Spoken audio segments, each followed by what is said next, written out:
Hola hermanos y amigos, ¿qué tal? ¿Cómo están? Bien, qué buena oportunidad tenemos hoy de estar en las Escrituras, en particular en 1 Corintios capítulo 16. 1 Corintios capítulo 16. Vamos a leer algunos versículos y vamos a resaltar algo de cada uno de ellos y ver qué es lo que Pablo desea hablarle a la iglesia de Corinto. En la vez pasada, en el capítulo 15, estuvimos viendo acerca de la resurrección del Señor Jesús, la afirmación y también la promesa de la resurrección de los santos o de los apartados para el Señor Jesús, conforme a su voluntad, quienes somos nosotros. Sí, y esa es la esperanza que tenemos en Cristo Jesús, que también, así como el Señor Jesús resucitó de entre los muertos, también nosotros tenemos esa misma esperanza. Una vez que hayamos hecho lo que la palabra del Señor nos dice, si confesamos con nuestra boca que Jesús el Señor es el Señor y es quien Él levantó de los muertos, entonces seremos salvos. Y eso es lo que hemos hecho en Cristo Jesús. Ya le hemos recibido en nuestro corazón y Él cada día está edificando nuestras vidas, nos está renovando de acuerdo a su voluntad, de acuerdo a la palabra de Dios, y ahora estamos en camino al cielo. Esa es la promesa que tenemos en Cristo Jesús. Ahora, en este último capítulo de la primera carta de Corintios para los hermanos de esta ciudad, Pablo les va a hablar acerca de un pendiente que se tenía acerca de una ofrenda que se estaba juntando para los hermanos de Jerusalén. Vamos a ver algunas cosas, por ejemplo, algunas de las cosas que vamos a aprender es cuándo ofrendar, con qué regularidad, quiénes necesitamos participar porque es una bendición. ¿Cuál es el fundamento? O sea, qué versículo bíblico tenemos para ofrendar. Y luego, ¿cuál es la forma? ¿Cuál es la forma en que Dios desea que nosotros ofrendemos a la iglesia local donde estamos recibiendo la palabra de Dios, le estamos sirviendo, nos estamos edificando, aprendiendo a tener esa comunión y relación con el Señor Jesús cada día más y más cercana? Así es que vamos a leer algunos versículos, 1 Corintios capítulo 16. Y dice la palabra del Señor así: En cuanto a la ofrenda para los santos, haced vosotros también de la manera que ordené en las iglesias de Galacia. Cada primer día de la semana, cada uno de vosotros ponga aparte algo, según haya prosperado, guardándolo para que cuando yo llegue no se recojan entonces ofrendas. Bien, ¿qué es lo primero que vemos en cuanto a la ofrenda para los santos? Se está refiriendo en particular a los hermanos de la iglesia de Jerusalén. Ahorita él está enviando esta carta para los hermanos de Corintio. En Jerusalén, que es en otra parte, obviamente, los hermanos de allí, él les llama los santos, ellos tienen una gran necesidad. Ahora es bueno que veamos qué causó la necesidad en estos hermanos de Jerusalén. Jerusalén es la primer iglesia donde se reunieron los primeros hermanos después de la resurrección del Señor Jesús y donde ahora ellos tienen una gran necesidad. Y Pablo ha tenido a bien colectar una ofrenda para llevarla en su próximo viaje a Jerusalén a los hermanos a quien él le llama los santos. Esta ofrenda es dedicada para ellos. Él ya lo había pedido a las iglesias de la región de Galacia y también ellos estaban haciendo su parte para llevar esta ofrenda. Ahora es importante que recordemos y tengamos en cuenta que en aquel entonces no tenían ellos las posibilidades de envío, de intercambio que nosotros tenemos hoy. Por ejemplo, no había cuentas bancarias, no había también billetes, eran monedas las que se usaban para hacer intercambios de mercancía y comercio, y entonces los hermanos estaban juntando monedas para llevarlas a Jerusalén y las tenían que llevar en persona porque no había otra forma de hacerlo. Entonces, a raíz de qué o cuál es la razón por la cual hay esta necesidad, y lo vamos a ver en dos versículos para que tengamos una buena idea qué es lo que ha sucedido con la iglesia de Jerusalén y por qué ellos tienen esta necesidad. Bien, ¿qué les parece si vamos a Hechos 2:45? Hechos 2:45, aquí encontramos acerca de cómo se habla acerca de esta ofrenda en Hechos 2:45. Y leemos así: hablando de los hermanos en Jerusalén, y vendían ellos sus propiedades y sus bienes y lo repartían a todos según la necesidad de cada uno. Y perseverando unánimes cada día en el templo y partiendo el pan en las casas, comían juntos con alegría y sencillez de corazón. Y bien, ¿qué es lo que está sucediendo en la iglesia de Jerusalén a quienes los hermanos le han de enviar esta ofrenda? Ellos estaban vendiendo sus propiedades y sus bienes, los hermanos de Jerusalén. Ellos sabían y estaban conscientes de que el Señor Jesús les había prometido que Él había de regresar pronto por ellos, por la iglesia. Y entonces a ellos se les hizo a bien vender sus propiedades y sus bienes, lo que ellos tenían, lo que ellos poseían, por lo que habían trabajado, lo que habían ganado durante la vida. Entonces ellos lo están vendiendo. Y lo están vendiendo de tal manera que ellos lo reparten a los demás hermanos según la necesidad de cada uno de ellos. Había hermanos que no tenían trabajo, que estaban enfermos, que tenían diversidad de necesidades, y entonces los hermanos que tienen propiedades y bienes tienen a bien venderlas para bendecir a estos hermanos. Y lo que está sucediendo es que ellos tienen en su mente la idea de que, bueno, si el Señor Jesús ha de venir por nosotros, bueno, ¿para qué necesitamos las cosas? Nuestras propiedades, nuestros bienes, vendámoslos y démosle a los hermanos que tienen necesidad. Ahora, no hay duda de que esto es una buena causa y es una muy buena razón de hacerlo. Pero lo que está pasando es que ellos se están quedando sin ningún bien para seguir viviendo, porque ellos no sabían, tanto como nosotros, no sabemos cuándo el Señor Jesús ha de venir. Y lo que sucedió en ese entonces es que ellos pensaban que la venida del Señor Jesús había de ser inmediata después de su regreso al cielo, y entonces ellos venden sus cosas y le reparten a los hermanos que tienen necesidad. Y a raíz de esto, ellos pierden toda forma de recurso para seguir viviendo y se encuentran en esta grave necesidad. ¿Qué vemos, qué aprendemos acerca de lo que les ha sucedido a los hermanos?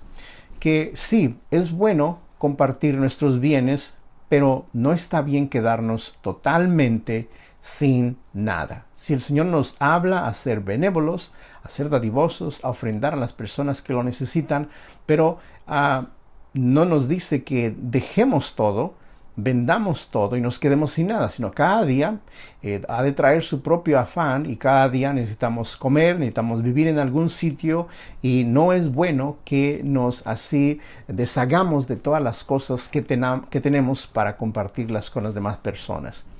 Ahora también lo que esto ocasiona es que las personas que están en necesidad, diríamos en particular que no tienen trabajo, por el momento no tienen trabajo ellos. Entonces, si continuamente se les da una ayuda, entonces ellos no se van a preocupar en trabajar. Y ahora, es bueno que ellos trabajen. Dios les ha dado dotes, les ha dado regalos, habilidades, profesiones para que ellos puedan trabajar. Por el momento no les es posible, pero eso no quiere decir que no van a trabajar nunca. Y entonces, lo que es bueno hacer es sí ayudarles de alguna manera, pero no a totalmente deshacernos de lo que tenemos, de tal manera que después nosotros necesitemos que alguien nos ayude. Y si ya todos hemos vendido nuestras propiedades, hemos sacado todo del banco, ya no tenemos de dónde tomar recursos para vivir, bueno, entonces ¿cómo vamos a vivir? Y esto es lo que le sucede a los hermanos de Jerusalén. El otro versículo que vemos también que habla acerca de la necesidad que ellos están teniendo en Jerusalén está en Hechos 4:34. Hechos 4:34. Y dice así: así que no había entre ellos ningún necesitado, porque todos los que poseían heredades o casas las vendían y traían el precio de lo vendido y lo ponían a los pies de los apóstoles, y se repartía a cada uno según su necesidad. Y nos damos cuenta que, bueno, está sucediendo lo mismo. Es otra de las causas que la iglesia de Jerusalén está en grave situación económica y no tienen ellos dinero. y los hermanos alrededor de las demás iglesias se han dado cuenta de la grave necesidad que ellos están pasando, y por eso es que nos menciona en 1 Corintios capítulo 16 y también en 2 Corintios, que después hemos de estar viendo acerca de la necesidad que estos hermanos tienen y cómo las iglesias de alrededor están preocupados por ellos y están colectando esta ofrenda para que ellos puedan salir de sus diversas necesidades que ahora tienen. Y aquí vemos las causas que ha llevado a la iglesia de Jerusalén prácticamente a estar sin recursos, estar sin dinero. Regresando a 1 Corintios capítulo 16, en el versículo 2 ahora, Pablo les dice a ellos cuándo habían ellos de ofrendar. Y vea usted que aquí aprendemos algunos pasos cuando hay necesidad de ofrendar para alguna buena causa que ya hemos estudiado, que es, hay razón de que se haga alguna colecta y lo traigamos a la iglesia para que se repartía a las personas que lo necesitan. Y leemos aquí que les dice Pablo estas instrucciones. Cada cuando habían ellos de estar, como quien dice, acumulando la ofrenda.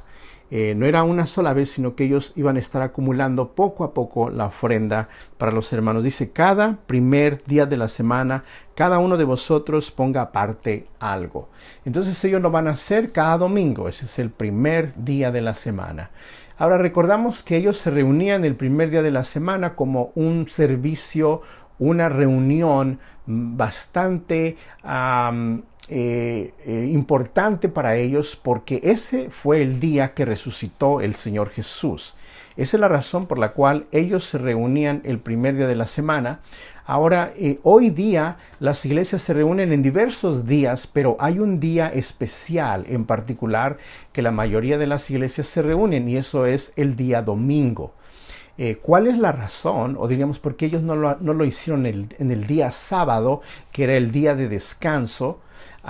Porque ellos estaban celebrando, recordando, haciendo memoria de la resurrección de Cristo Jesús, la cual sucedió el primer día de la semana en domingo. Entonces ellos estaban reuniendo cada primer día de la semana en domingo para recordar la resurrección de Jesús. Y bueno, así se ha venido por las generaciones, y por eso hoy día también nosotros hacemos lo mismo.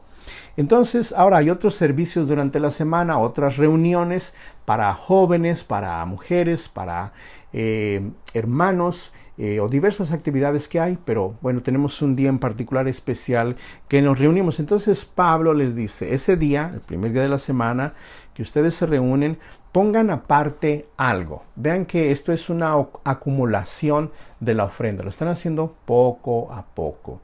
No es que de una sola ocasión, en una sola vez, ellos van a dar una ofrenda, porque eso es siempre un poquito difícil de hacer, porque uno no tiene el dinero suficiente. Uno prácticamente está viviendo al día, ¿no? Al día, cada vez que le pagan, uno lo usa para sus gastos y todo lo demás. Entonces Pablo les dice, aparten algo, o sea, no lo den todo, sino que aparten algo para esta causa. Dice, según haya prosperado. Ahora no les dice cuánto, sino que vamos a ver que está en la voluntad de ellos la cantidad que ellos han de hacer.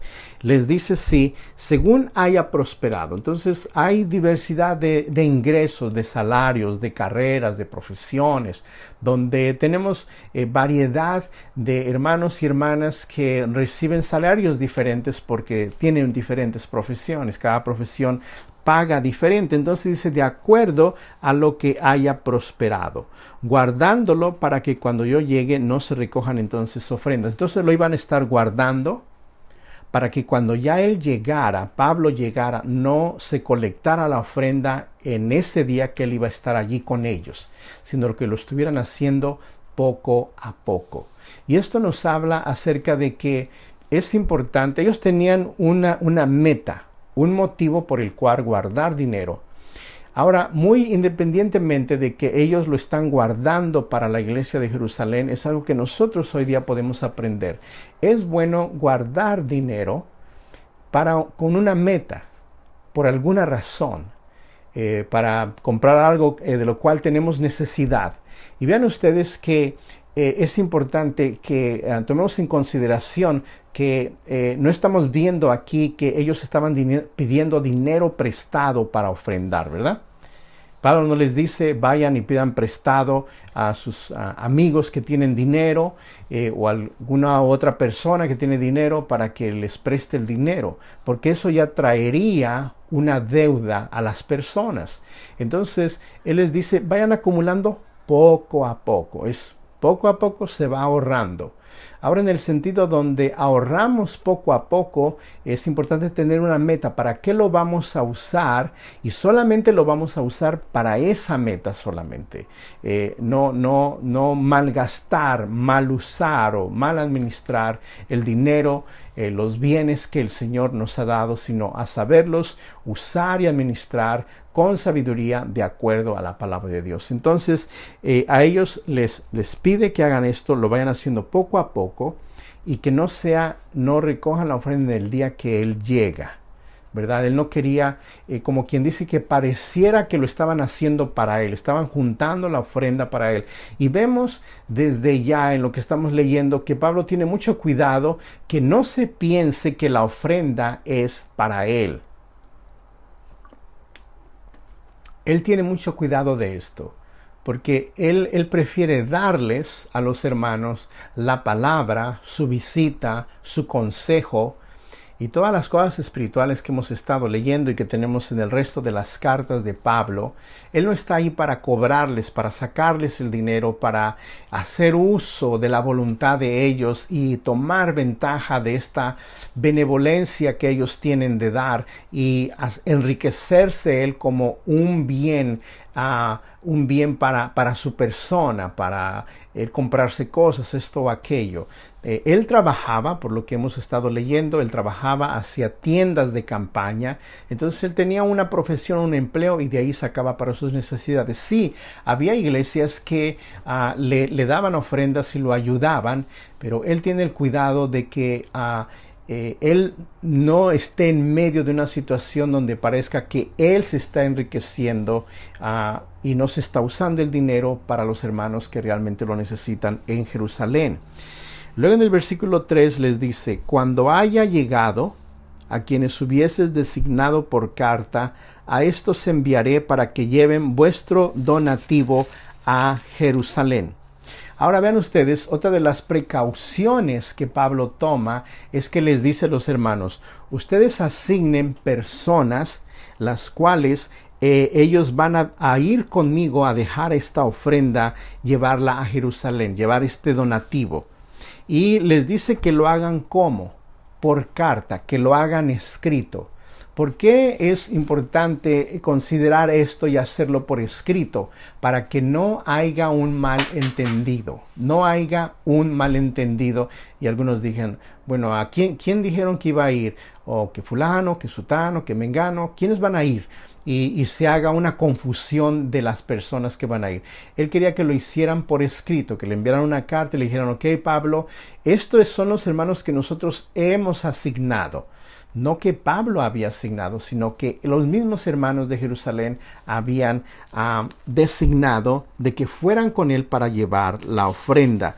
Y esto lo hacía él para llevarlos como testigos de lo que se estaba llevando, la cantidad que se estaba llevando.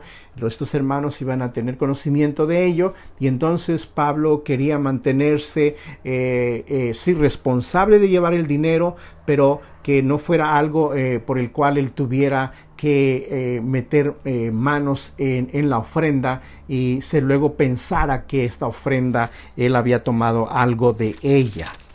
Luego en el versículo 4 nos dice, y si fuere propio que yo también vaya, irán conmigo. Entonces ahora les agrega, entonces hay algunos hermanos que ustedes van a escoger para que vayan y lleven la ofrenda y si es necesario yo iré con ellos. Entonces él se mantiene en la responsabilidad de organizar la colecta, pero que otros hermanos la lleven y si es necesario entonces él va a ir con ellos. Luego en el versículo 5 les dice, iré a vosotros cuando haya pasado por Macedonia. Entonces, la parte de Macedonia, de las iglesias de la región de Macedonia, en el área donde está él, hay dos regiones. La parte norte es la parte de Macedonia y la parte de Acaya es donde están los hermanos en la ciudad de Corinto. Entonces les dice, cuando yo pase por Macedonia, pues por Macedonia tengo que pasar. Entonces él va a llegar a Macedonia, a visitar las iglesias que están allí y luego él va a dirigirse a la región de Acaya, donde están los hermanos de Corinto. Y podrá ser que me quede con vosotros o aún pase el invierno para que vosotros me encaminéis a donde haya de ir. Después de visitarlos en la región de Acaya, en la iglesia de Corinto, él les dice, me voy a quedar con ustedes. Él está planeando, está pensando quedarse con ellos el invierno. Ahora, aquí vemos la duración de tiempo que él va a estar pasando con ellos. ¿Cuánto tiempo es? Bueno, son 3 meses, ¿verdad? El invierno, según las estaciones del año, cada estación, primavera, invierno, verano, otoño, son 4, ¿no? Tienen la división de 3 meses. Entonces, él iba a estar con ellos por esos 3 meses.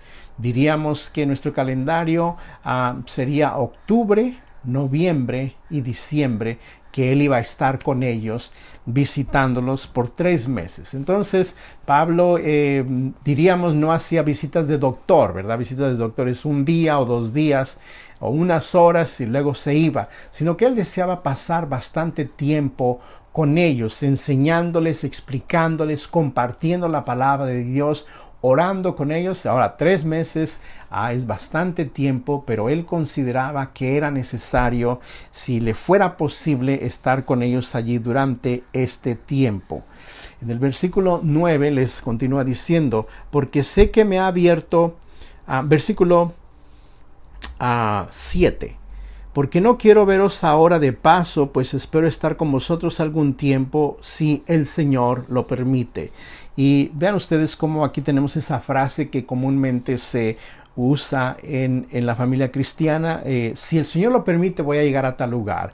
Y es siempre bueno, si es la voluntad de Dios, si Él lo permite, nos provee lo necesario, el transporte, el tiempo, si Él lo permite vamos a estar con ustedes.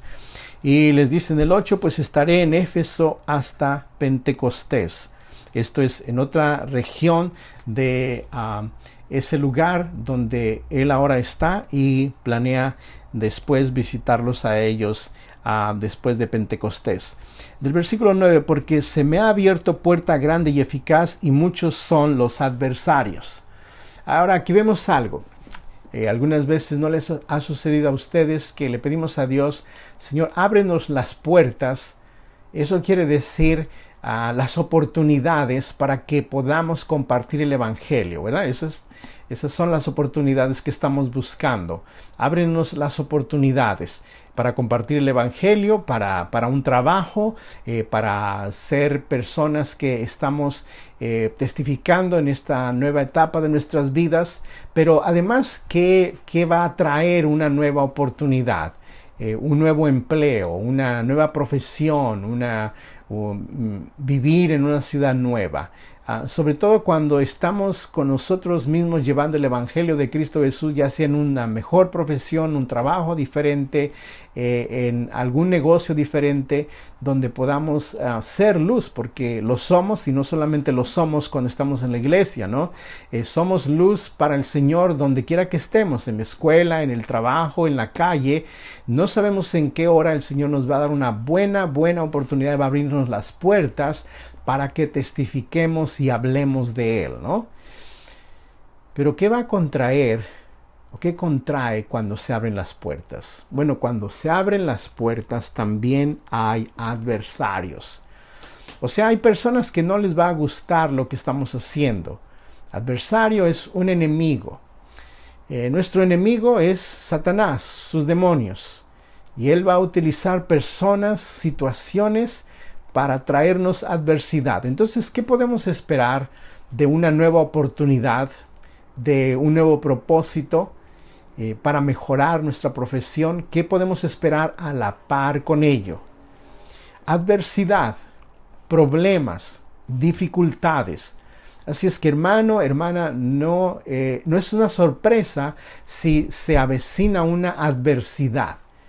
Podríamos pensar que cuando oramos, Señor, provéenos una nueva oportunidad y ayúdanos contra nuestros adversarios, debería ser en la segunda parte de esta oración, debería ser parte de nuestra oración siempre, porque van a venir los adversarios. Tomamos en cuenta, hermanos, que tenemos una lucha espiritual, y esa lucha espiritual es contra las fuerzas de maldad que andan en las regiones celestes y quieren pararnos, quieren detenernos. Le recuerdo esto porque a veces pensamos que una vez que venimos a Cristo Jesús, todo va a estar de color de rosa y vamos a ir volando como en una carpeta voladora milagrosa y todo va a estar lindo y bonito.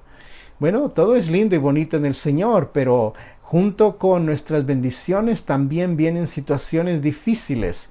Y el Señor las usa para ayudarnos a fortalecer nuestra fe, a madurar, a hacernos mejores hijos suyos de Él para la honra y gloria de su nombre. Entonces, cuando hay nuevas oportunidades, podemos esperar que van a venir adversidades también. Hermano, hermana, si usted ha estado pasando adversidades en su vida en este tiempo, es importante que le pidamos a Dios dirección y fortaleza. Hay algo que está sucediendo por lo cual han venido estas adversidades. Y le pedimos a Dios que Él nos guíe, que podamos pasar de esta adversidad. Podamos ver qué es lo que Él está haciendo, diríamos, detrás de la cortina que no podemos ver. Pues Él ya sabía que estas adversidades iban a venir. Entonces, Señor, danos fortaleza, ayúdanos a pasar esta adversidad, ayúdanos a no regresarnos de hasta donde hemos llegado y ayúdanos a ver tu voluntad. ¿Qué es lo que tú tienes preparado para nosotros, para nuestra familia, para la iglesia? Y entonces seguimos adelante. Luego les dice a ellos en el versículo 10. Y si llega Timoteo, mirad que esté con vosotros con tranquilidad, porque él hace la obra del Señor así como yo. Entonces ahora él vela por Timoteo, quien es más joven. Tenemos mucha mención de Timoteo y de Tito en particular, pero más de Timoteo, en el libro de Hechos, en Corintios, en las cartas de Primera, Segunda de Timoteo. Y nos damos cuenta que él está velando por él, está preocupado por el hermano Timoteo. Timoteo ha de venir a la región de Corinto a visitarlos y él quiere pedir a los hermanos de allí que le den tranquilidad, que lo reciban en algún lugar, se ha de hospedar en alguna casa de algunos hermanos. En aquellos entonces no había como hay hoy día, donde uno pudiera irse a algún hotel, ¿no?, para pasar la noche. Pues si uno va a estar allí varios días, si no tiene familiares allí, pues uno va a un hotel para quedarse allí un tiempo, dormir, descansar. Pero en este tiempo de los hermanos se acostumbraba, y también la cultura de ellos, se acostumbraba que uno recibía personalmente a las personas en su casa. Y ya en su casa, pues uno les proveía alimentos, agua para bañarse, para limpiarse, una cama para descansar. Entonces le pide que vean por él y él pueda estar en tranquilidad, porque él, al igual que Pablo, está haciendo la obra del Señor. Ahora ahí vemos también de alguna manera cierta humildad de Pablo. Él está velando por Timoteo y le dice: él trabaja como yo. Algunas veces se llega a considerar que el apóstol Pablo era un superapóstol, era un gran apóstol, y claro, lo consideramos así por la diversidad de cartas que él escribió, ¿no? 13 cartas, casi la mayor parte del material escrito del Nuevo Testamento le corresponde a Pablo. Sin embargo, él se considera como otros hermanos, no se considera como un gran apóstol. En la carta segunda de Corintios vemos que Pablo les dice: no piensen más de mí de lo que soy. No piensen más de mí de lo que oyen de mí. Él se consideraba una persona humilde, se consideraba un siervo de Dios.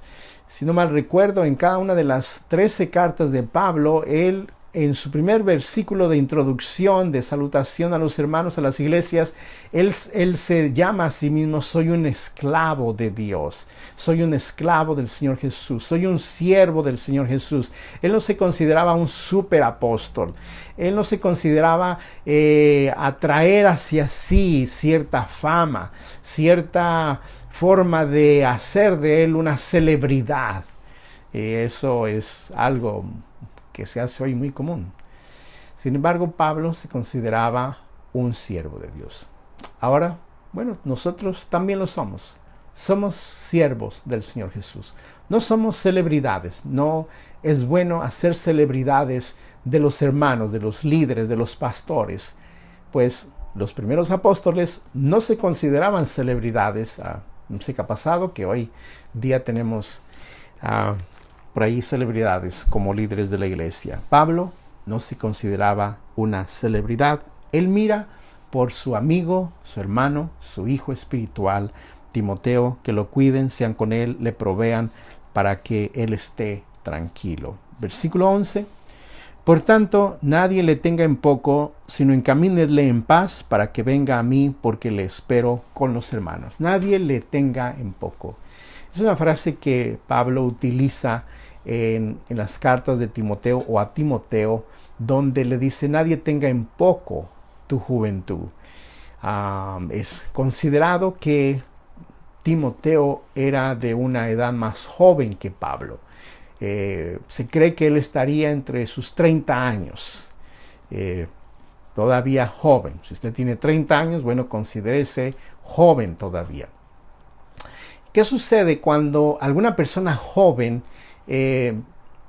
trata de enseñarnos algo? Porque eso era lo que Pablo a través de Timoteo hacía.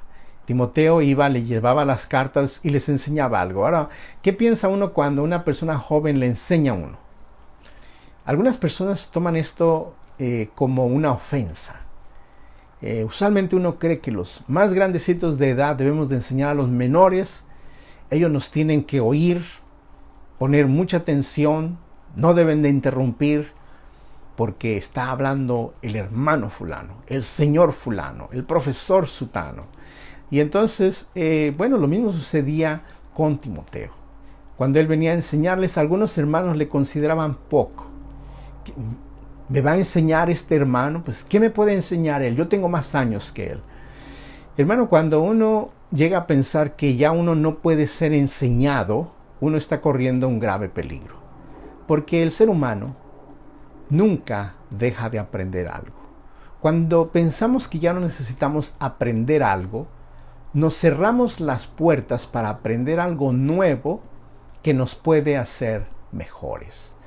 Sí, nos cerramos las puertas para aprender algo nuevo que nos puede hacer mejores. ¿Mejores para qué? Mejores para servir al Señor. Así es que siempre es importante poner oído a lo que se nos está enseñando. También es importante no pensar, bueno, yo ya tengo 5 años de cristiano, 10 años, ya no necesito aprender más. Eso es una arrogancia y es un cierto orgullo, porque siempre necesitamos aprender. Ustedes aprenden de otros hermanos, yo aprendo de otros hermanos, y no hay nada que yo pueda decir, yo ya lo sé todo. Cada vez aprendo más y más de la palabra de Dios, de cómo comunicar mejor la palabra de Dios, cómo vivirla mejor, cómo ponerla en práctica para mi vida, de cosas que yo no había pensado. Entonces uno necesita ser como una esponja. ¿Usted se acuerda de las esponjas para lavar los trastes? La esponja, ¿qué hace cuando le ponemos agua? Retiene el agua, de tal manera que puede lavar muchos trastes si retiene el agua. ¿Qué le sucedería? ¿A usted le gustaría una esponja de lavar trastes que no retiene agua? Y cada vez que va a lavar otro plato necesita ponerle más agua. Y ahora va a lavar otro traste y necesita ponerle más agua. ¿Verdad que no nos gustaría eso? Nos gusta la esponja que retiene el agua y no tenemos que estarle poniendo agua sobre agua, sobre agua, sobre agua. Entonces así necesitamos ser nosotros, como esponjas, retener. Cada día aprendemos algo nuevo. Recuerde que todo lo que las personas saben, lo aprendieron de alguien más. Todo lo que las personas saben lo aprendieron de alguien más. ¿Por qué? Porque nosotros no venimos a este mundo sabiéndolo todo, lo aprendimos de alguien más. Entonces, si fulano sutano saben hacer algo y me lo puede enseñar, yo también lo puedo aprender y entonces después yo enseño a otras personas. Y es una buena forma de seguir aprendiendo. Aprendemos mucho de lo que oímos, de lo que leemos. Nuestros oídos son ventanas de nuestro conocimiento. Nuestros ojos son ventanas de ese banco de conocimiento que tenemos en nuestro cerebro. Entonces, cuando aprendimos a oír, cuando aprendemos a leer, y bueno, podríamos decir, bueno, yo sé leer, bueno, entonces ahora hay que leer, ¿verdad? Sí sabemos leer, pero necesitamos leer para que podamos seguir aprendiendo. Si a usted le gusta la cocina, bueno, es siempre bueno aprender una nueva receta. Una nueva receta que uno nunca ha hecho. Una comida que uno nunca ha hecho. ¿Qué le parece? Aprender un platillo nuevo de algún otro estado, de algún otro país. ¿Sabe a veces qué sucede? Que no queremos aprender porque tenemos temor. Nos da miedo pensar que no lo vamos a hacer bien. O qué van a decir nuestros invitados, qué van a decir nuestros hijos, qué van a decir el esposo. No te salió bien esta comida. En la práctica nos hacemos maestros. Y si fallamos una vez, bueno, hagámoslo otra vez. Y si fallamos esa vez, bueno, hagámoslo otra vez. Eventualmente lo vamos a hacer bien. Ustedes han oído la historia de Thomas Edison. ¿Quién fue Thomas Edison? Él fue la persona que inventó que la corriente se sostuviera en un foco. Se mantuviera en un foco y alumbrara el foco. Inicialmente, cuando él ponía corriente a un foco, el foco explotaba. ¿Sabe cuántas veces él trató ese mismo ejercicio? Donde el foco se prendía y luego se explotaba. Él lo hizo 1000 veces. Y en la vez 1000, por así decirlo, el foco se quedó prendido. ¿Qué sucedió cada vez? ¿Qué sucedió la segunda vez, la tercera vez, la cuarta vez, la quinta vez? ¿Qué sucedió cada vez que él iba aprendiendo algo? Algo nuevo de qué hacer o qué no hacer. No se dio por vencido. Si él hubiera llegado solamente hasta la vez de tratar de encender el foco 900 veces, bueno, hoy día no tuviéramos focos. Bueno, a lo mejor alguien más lo hubiera inventado. Pero no hubiera sido Thomas Edison. Él siguió la vez 901, 902, 903, 999 y no se dio por vencido. Y cuando él llegó a la vez 1000, el foco encendió. Esto nos enseña a ser persistentes, a ser insistentes. Sobre todo ahora que tenemos la palabra de Dios. Leámosla con frecuencia, oremos con frecuencia. Compartamos la palabra de Dios con frecuencia. Bueno, hermano, es que traté la primera vez y ni siquiera me oyeron. Bueno, no se dé por vencido. Hágalo la segunda vez, la tercera vez, la cuarta vez. Eventualmente usted se va a hacer maestro, maestra de compartir la palabra de Dios. Bueno, pero comenzamos con una receta nueva. Trate una receta nueva y luego me comparte y me dice cómo estuvo la receta. Y seguramente que le va a quedar muy bien y se lo voy a decir. Así es que no hay que darse por vencido. En este caso le dice Pablo a los hermanos, no le tengan en poco. No es bueno, hermano, tener en poco a los demás hermanos.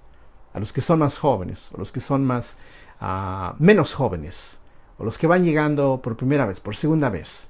No hay que tenerlos en poco. No es bueno tenernos en poco unos a otros. Porque cuando tenemos a alguien en poco, es que nosotros nos sentimos mayores. Cuando tenemos a alguien en poco, nosotros nos sentimos mayores. Jesús dijo, el que quiera ser el mayor entre sus hermanos, tendrá que ser el menor. Él tiene una forma de ser el mejor al revés que la que el mundo enseña hoy día. Ser el menor, servirles, ayudarles, guiarles, trabajar por ellos. Entonces el Señor, si somos fieles en lo poco, Él nos pone en lo mucho. Luego entonces el versículo 12 nos dice, Acerca del hermano Apolos, mucho le rogué que fuese a vosotros con los hermanos, mas de ninguna manera tuvo voluntad de ir por ahora, pero irá cuando tenga oportunidad. El hermano Apolos es una persona que se menciona en el libro de Hechos, también se menciona en los primeros capítulos de Primera de Corintios. Era un hermano bastante dotado en la comunicación del Evangelio, en la comunicación de la palabra. Había sido una persona muy estudiada. Podía retarse con los filósofos de aquel entonces. Pero por esta vez Pablo le ha pedido que acompañe a Timoteo y a otros hermanos a visitar a los hermanos de Corinto, pero por alguna razón no tuvo la voluntad, no fue en esa ocasión que él pudiera ir a visitar a los hermanos, pero dice que él va a hacerlo en otra oportunidad cuando entonces él pueda ir, va a ir con ellos. Ahora en el versículo 13 les dice: velad, estar firmes en la fe, portaos varonilmente y esforzaos. Velar. ¿Qué quiere decir velar? Estar atentos, estar alertas. ¿Cómo estamos atentos y alertas? Siendo conocedores de la palabra de Dios, siendo oidores de Dios. Cuando Él está transformando nuestras vidas también, si lo hace a través de la palabra de Dios, a través de su Espíritu Santo, pero también lo hace nosotros cuando oramos. Cuando oramos individualmente, cuando oramos colectivamente, Él está cambiando nuestra perspectiva de los asuntos por los cuales oramos. Él está cambiando nuestra manera de pensar y nos coloca en la voluntad de Dios para hacer lo que mejor conviene, y eso es velar, estar atentos. Si tenemos un adversario, leíamos que Pablo tenía muchos adversarios, se habían venido en contra de él. Cada vez que había una oportunidad nueva, los adversarios se aparecían. Nadie los había invitado, pero ellos se aparecían. Y entonces Pablo les dice a los hermanos: estén atentos, hermanos, a estas situaciones, estén firmes en la fe. Firmes como cuando en los desfiles se nos dice firmes. Si estábamos encorvados, si estábamos distraídos, cuando se nos dice firmes, es estar listos para marchar. Así necesitamos estar continuamente, firmes para marchar hacia adelante, y portaos varonilmente. Aquí específicamente habla a los hombres, varonilmente, respetuosamente, con amabilidad con las personas, con seriedad, con integridad. Que nuestra palabra, cuando es sí, sea sí. Cuando nuestra palabra sea no, sea no. O sea, eso es ser una persona íntegra y seria. Cuando se nos conviene o se nos comparte algo y se nos pide no comunicarlo a otras personas, o diríamos no chismearlo a otras personas, ¿qué hacemos? ¿Lo compartimos a otras personas? No. Lo tenemos en secreto. Nos portamos varonilmente. Nos comportamos respetuosamente con los hermanos, con las personas. Si tenemos camaradería, tenemos amistad con las personas, pero no nos pasamos la raya con las personas. Les damos respeto. Que las mujeres menores nos vean como su papá. Eso quiere decir con respeto. O sea, no abusamos de nuestra edad, de nuestra madurez, y les faltamos al respeto. Ahora somos servidores de los hermanos, de las hermanas. Les ayudamos a limpiar, ayudamos a barrer, ayudamos a lavar los trastes. Alguien dirá: hermano, yo tiene rato que no lavo trastes. Bueno, empieza a lavar trastes para que se haga un experto de lavar los trastes. Tiene rato que no agarra una escoba. Bueno, empieza a agarrar una para que se haga experto, para servir, trayendo así varonilmente y respeto a las hermanas, a los hermanos, a los niños. Que se pueda confiar en usted, hermano, que se pueda confiar en mí. Que las personas no tengan temor de confiarnos algo, de darnos algo, de asignarnos algo, porque lo estamos haciendo varonilmente. Eso es muy necesario hoy día, hermano, en nuestra comunidad, en nuestra sociedad, donde se nos comparta, se nos dé algo, y nosotros con integridad realicemos el trabajo, realicemos la encomienda y hagamos lo que conviene hacer en el Señor. Seamos esforzados. Versículo 14. todas vuestras cosas sean hechas con amor. Además de ser varoniles, además de estar firmes, además de esforzarnos, esto necesita estar bañado, representado, movido, impulsado por nuestro amor. ¿Qué es amor? Es sacrificio, es agonía, es hacer las cosas cuando aún no sentimos hacerlas, pero es necesario hacerlo y estamos sufriendo, estamos sacrificándonos por hacer algo. Porque entonces sabemos que estamos teniendo amor por algo que es importante y necesario hacer. Hoy día necesitamos tener amor. Tener amor no es un deseo para uno ser complacido. Más bien es una responsabilidad, es una integridad, es una seriedad para servir a otros, aunque nosotros tengamos que sacrificar nuestros deseos, sacrificar nuestros propósitos.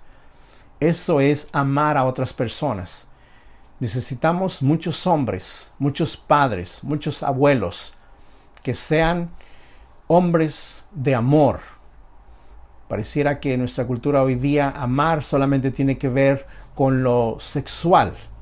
No, amor tiene que ver no en complacerse a uno mismo, sino complacer a otras personas, ayudar a otras personas. No tiene nada que ver, de acuerdo a la palabra de Dios, la palabra aquí, amor, no tiene nada que ver, en este caso, con cosas íntimas. Tiene que ver con una responsabilidad de ayuda, de responsabilidad, de integridad, de bendecir, de ayudar a otras personas y no nosotros mismos. Versículo 15. Hermanos, ya sabéis que la familia de Estéfanas es las primicias de Acaya y que ellos se han dedicado al servicio de los santos. Esto quiere decir que los hermanos de Estéfanas son los primeros que se convirtieron, eso querría decir la palabra primicias, son los primeros de la región de Acaya, donde está la iglesia de Corinto, que se han dedicado al servicio de los hermanos, de los santos.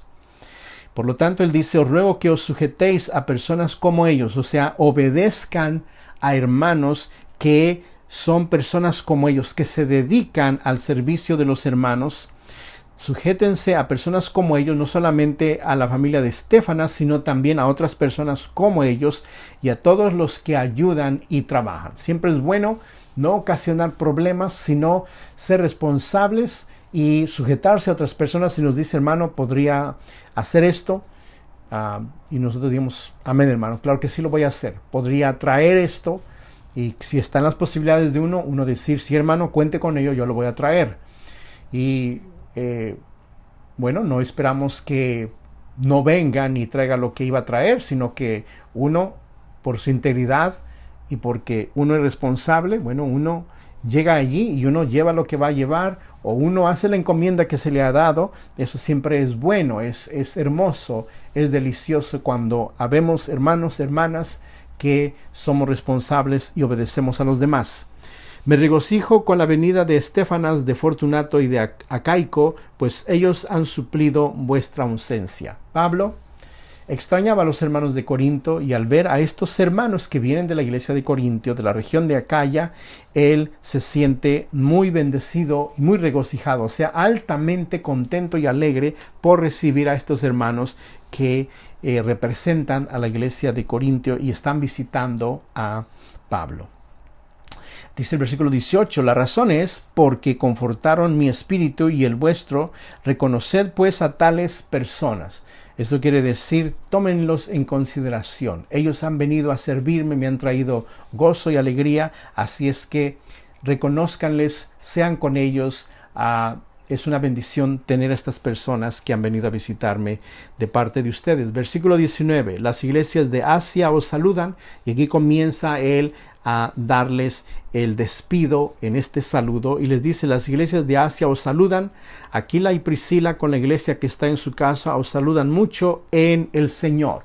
Estos hermanos, Aquila y Priscila, tenían una iglesia en su casa. Nada malo tener una iglesia en una casa. Ya lo hemos visto en otras ocasiones, la iglesia somos nosotros, los hermanos. El edificio donde nos congregamos, bueno, usualmente le llamamos la iglesia, pero la iglesia somos nosotros. Donde están los hermanos, ahí está la iglesia. Podemos tener lugares, edificios bonitos, grandes, vacíos. Ahí no está la iglesia. La iglesia está donde estamos los hermanos. Ahora es una bendición tener un techo, un lugar, un cuarto que tiene baños, que tiene bancas, que tiene cuartos para los niños. Claro que es una bendición. Estos hermanos tenían una iglesia en la casa de ellos y proveían para las necesidades de los hermanos su propia casa. Versículo 20, os saludan todos los hermanos, saludaos los unos a los otros con ósculo santo. El ósculo santo es que ellos se besaban 2 veces en las mejillas, 2 veces en las mejillas. Algunos países del sur de América también hacen lo mismo, es una parte de la cultura besarse. Inclusive los hombres. Me imagino que en México, Centroamérica, no es una costumbre, se vería algo raro que los hermanos se besen, ¿no? En las mejillas, no en la boca, en las mejillas. Entonces, bueno, nosotros no necesitamos hacer eso necesariamente. Nos damos un buen saludo, un buen apretón de manos y un buen abrazo, y eso sería nuestra forma de saludarnos, pero ellos tenían esta costumbre de hacerlo. 21 dice, yo Pablo os escribo esta salutación de mi propia mano. El que no amare al Señor Cristo Jesús sea anatema, el Señor viene. La gracia del Señor Cristo Jesús esté con vosotros. Mi amor en Cristo Jesús esté con todos vosotros. Amén. Y él se despide de esta primera carta de Corintios y luego va a escribirles la otra carta. Se cree que él escribió 3 cartas y que solamente 2 llegaron a su destino, o quizás la tercera carta que no fue enviada a ellos. Sea como sea, tenemos 2 cartas, queda una segunda carta por leerse para los hermanos de Corinto, así es que lo estaremos viendo en la próxima ocasión. Comience leyendo a 2 de Corintios capítulo 1 para que así estemos en el mismo sentir. Bien, muchas cosas que hemos aprendido aquí acerca de cómo se colectaba la ofrenda. Cuando se colectaba, se hacía con regularidad. Todos podían participar de esta bendición. Y el fundamento es la gracia y el amor del Señor Jesús para nosotros, y ellos lo hacían de su voluntad para los hermanos de Jerusalén. Señor, te damos gracias por tu bendición y tu amor para cada uno de nosotros. Nos ayudas a ver cómo debemos comportarnos en cuanto a la administración de nuestro dinero, que más bien es tu dinero, de cómo se administra en la iglesia. Cuando ofrendamos, no lo hacemos porque haya necesidad, tampoco y mucho menos lo hacemos porque haya tristeza, sino lo hacemos con alegría, porque eso es lo que tú deseas de parte de nosotros, que lo hagamos voluntariamente, sabiendo que tú nos has de bendecir y prosperar, y te damos gracias por ello. Continúa bendiciendo a los hermanos, aquellos que no tienen trabajo, provéeles de uno, a los que están enfermos, sánales. Y si hay algún problema, otra dificultad que ellos tienen, también te rogamos que los bendigas, los guardes a salir de esta situación, y te damos gracias por todas tus bendiciones. Así bien, hermanos, qué bendición compartir con ustedes, hermanos y hermanas, esta palabra del Señor. Si hay algún amigo entre nosotros que todavía no conoce al Señor Jesús, acérquese con alguien, quizá la persona que lo invitó, y pregúntele de qué se trata eso, para que también usted pueda ser parte de la familia del Señor Jesús. Muy bien, hermanos y hermanas y amigos, nos vemos la próxima ocasión para leer 2 de Corintios en el primer capítulo. Así es que nos vemos hasta la próxima ocasión. Que el Señor los bendiga y sea con cada uno de ustedes. Hasta pronto.